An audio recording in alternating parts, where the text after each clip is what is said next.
Скопјани повторно излегува на улица. Тие од пред институциите побараа стоп за усје. Профит за усје, болест за народот. Беше мотото на денешниот протест.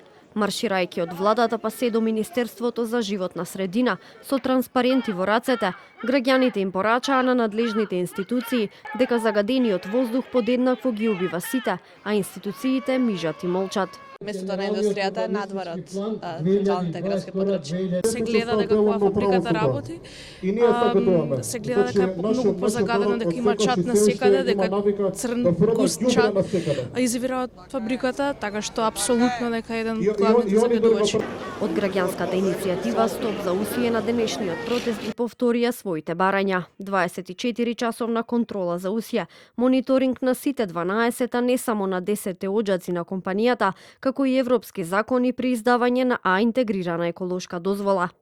Заедно да подпомогнеме, да ја напишеме ние народот таа дозвола. Не ние да напишеме, ние да влијаеме да биде според најдобрите стандарди во Европа. Затоа што дечки го можеме тоа. Овој воздух сите ние го дишиме.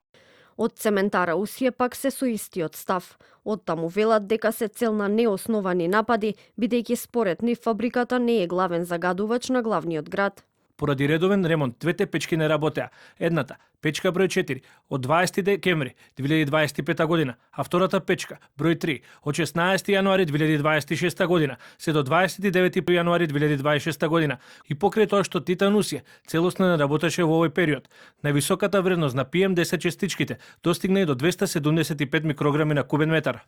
Премиерот Христијан Мицкоски, коментирајќи ги денешните протести, рече дека владата прави се за граѓаните да имаат почист воздух. Ние како влада, гледате, правиме се за да направиме да граѓаните имаат поздрава и почиста средина. Сега тоа што со децении ништо не е направено, јас тука не би можел ништо да кажам. Советниците од политичката партија Левица во општина Аеродром информираа дека поднеле резолуција за заштита на граѓаните од загадувањето. Додека усје остварува енормни профити, граѓаните на Скопје дишат загаден воздух. Децата растат во нездрава средина, а здравието на народот се жртвува за екстра профит што завршува во странство.